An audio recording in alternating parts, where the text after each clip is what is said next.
Good morning बच्चों। चलो देखते हैं आज फिजिक्स का नेक्स्ट लेक्चर। फिर वही चीज़ पढ़ रहे हैं, इलेक्ट्रिक चार्ज एंड फील्ड, उसी के बारे में जानेंगे। देखो यहाँ बोल करके हर चीज़ बता भी दे रहे हैं, लिख भी दिया गया है, घर पे नोट डाउन करो। ये छोटा छोटा टॉपिक है। फिजिक्स को अगर डीपली जानना है तो जो कुछ भी बोले उसको ध्यान से सुनो, वर्क करो, और कम से कम घर पे एक बार किताब को ज़रूर पढ़ो, एकदम मस्ट है। किताब पढ़ोगे तो नॉलेज बढ़ेगा, और जितना नॉलेज बढ़ेगा उतना ही तुम क्वेश्चन को एराइज करोगे। इसीलिए थोड़ा बताते हैं लेकिन पूरा डीप बता देते हैं उसी में, ध्यान से सुनना। लिखा हुआ है इलेक्ट्रोस्टैटिक्स। इलेक्ट्रोस्टैटिक्स होता क्या चीज़ है? इलेक्ट्रोस्टैटिक्स में हम पिछला क्लास में चार्ज के बारे में बताए थे। चार्ज जब रेस्ट में होता है उसी के बारे में जो स्टडी करते हैं वो हमें कहाँ पे स्टडी करना होता है? इलेक्ट्रोस्टैटिक्स में स्टडी करना होता है। जब चार्ज तुम्हारा रेस्ट में होगा तो उसका जो हम स्टडी करते हैं उसी स्टडी को जो टॉपिक में हम पढ़ते हैं उस टॉपिक का नाम होता है इलेक्ट्रोस्टैटिक्स। नेक्स्ट हमने बोला है कि चार्ज दो प्रकार का है। देखो लिखा हुआ है चार्ज दो ही प्रकार का होता है, एक होता है पॉजिटिव, दूसरा होता है निगेटिव, वो लिख दिया गया है। उसके बाद उसमें लिख दिए हुए हैं कि लाइक चार्जेज रिपेल करते हैं, मतलब दो सेम चार्जेज एक दूसरे को रिपेल करेंगे, और दो अपोजिट चार्जेज एक दूसरे को अट्रैक्ट करेंगे। ये सिंपल चीज़ है, लेकिन हम यही सिंपल करते करते तुमको बिगर चीज़ बताना शुरू कर देंगे, इसीलिए ध्यान देना। लाइक चार्जेज एक दूसरे को रिपेल करते हैं और अनलाइक चार्जेज एक दूसरे को अट्रैक्ट करते हैं। क्लियर बात है? यहाँ पे लिखा हुआ है, ये सेकंड जो लिखा हुआ है, like charges repel and unlike charges attract each other, इसी को बोला जाता है फंडामेंटल लॉ ऑफ इलेक्ट्रोस्टैटिक्स। इसी को हम लोग बोलते हैं फंडामेंटल लॉ ऑफ, क्या पढ़ते हैं? इलेक्ट्रोस्टैटिक्स। क्लियर? अब उसके बाद आते हैं एक नेक्स्ट पॉइंट, देखो इसको ध्यान से देखना। लिखा हुआ है कि the property which distinguishes the two kinds of charges is called polarity of charges. यानी कि चार्ज को जो मतलब डिस्टिंग्विश कर सके, जो बता सके, उसी को हम लोग बोलते हैं क्या चीज़? Polarity of charges.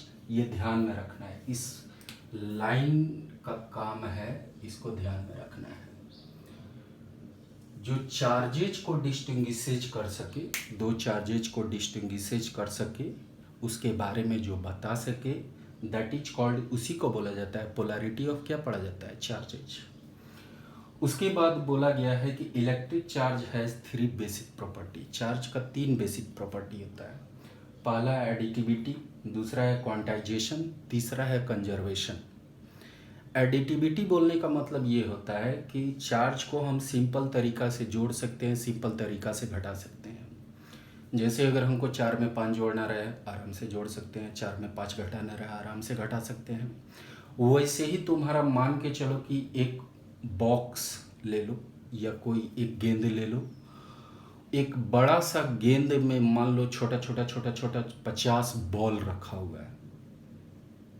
एक बड़ा सा बॉल में छोटा 50 बॉल रखा हुआ है। अगर हमको उस 50 बॉल को जोड़ना रहे तो हम जोड़ देंगे, आराम से जोड़ देंगे। हर एक का मान लो 1 ग्राम 2 ग्राम 3 ग्राम कुछ भी रहे, तो मान के चलो कि अगर 1 ग्राम 2 ग्राम 3 ग्राम ऐसे ही जोड़ते चले, कुछ ग्राम आएगा ही आएगा। उसी को अगर पूरा जोड़ करके जितना ग्राम आएगा, टोटल का टोटल, बात समझ में आया? वो कैसे आएगा? जोड़ने के बाद आएगा, हो सकता है कुछ घटाना भी पड़ जाए। उसी केस को हम लोग एडिटिविटी कहते हैं।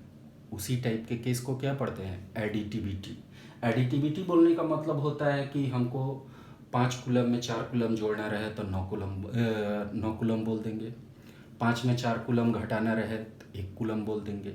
यानी कि सिंपल जोड़ सकते हैं, सिंपल क्या कर सकते हैं? घटा सकते हैं। क्लियर बात है? दूसरा है क्वांटाइजेशन। क्वांटाइजेशन का मतलब ये होता है कि चार्ज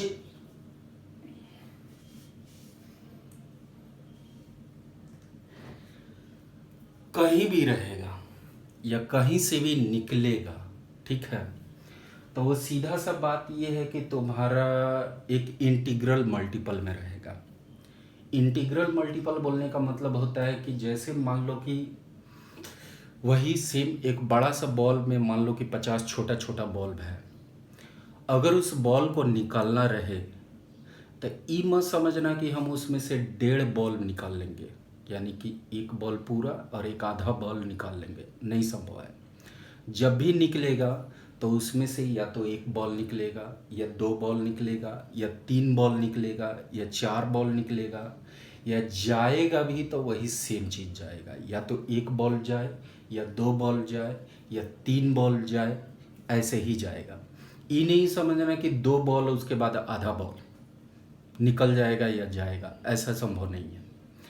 इसीलिए क्वांटाइजेशन चार्ज में बोला जाता है, ये दिमाग में हमेशा रखना। कभी भी अगर क्वांटाइजेशन बोला जाए तो ये दिमाग में रख लेना है कि चार्ज हमेशा इंटीग्रल मल्टीपल के तौर पे बाहर निकलेगा या इंटीग्रल मल्टीपल के तौर पे अंदर जाएगा, ये सीधा सा दिमाग में डाल देना है। क्लियर बात है। अब थर्ड है कंजर्वेशन। कंजर्वेशन तो एक सिंपल मीनिंग है, तुम जानते ही हो, इसके बारे में कोई विशेष डिस्कशन करके कोई फ़ायदा है नहीं। कंजर्वेशन बोलने का मतलब होता है कि हर समय किसी भी तरीके से चार्ज कंजर्व ही रहेगा, कभी वो डिस्ट्रॉय नहीं होता है। उसी के आधार पे तुम्हारे सामने एक फार्मूला दिया गया है, Q बराबर NE। N का वैल्यू हमेशा याद रखना 0 +-1 +-2 +-3। E का वैल्यू हम पहले भी लिख चुके हुए हैं। E का वैल्यू तुम्हारा होता है 1.6 × 10⁻⁻19 कूलम, ये पहले भी बता चुके हैं। और Q डिनोट करता है किसको? चार्ज को। फिर बोल रहे हैं क्वांटाइजेशन। क्वांटाइजेशन ये दिमाग में रखना है कि चार्ज हमेशा 1 गुना, 2 गुना, 3 गुना, 4 गुना ऐसे ही निकलेगा। दिमाग में सेट कर लेना है कि बड़ा बॉल के अंदर में 50 छोटा छोटा बॉल्ब है, तो ये नहीं कि बॉल एक के बाद आधा और निकाल लेंगे, नहीं, जब भी निकलेगा तो 1 बॉल, 2 बॉल, 3 बॉल जाएगा भी तो 1 बॉल, 2 बॉल, 3 बॉल जाएगा उसमें। क्लियर बात समझ में आ गया। उसी चीज़ को यहाँ पे थ्योरेटिकल पोर्शन में बता दिया गया है। The minimum amount by which a physical quantity can change is called its quantum. ठीक है, कहने का मतलब हो गया 1 कूलम में 1 कूलम और जोड़ दोगे 2 कूलम हो जाएगा, तो उसका मिनिमम अमाउंट कितना माना जाएगा? 1 कूलम और बढ़ा दिए तुम। तो ये चीज़ को ध्यान में रखना है, कभी इससे दिमाग को हटाना नहीं है। क्लियर? चलो।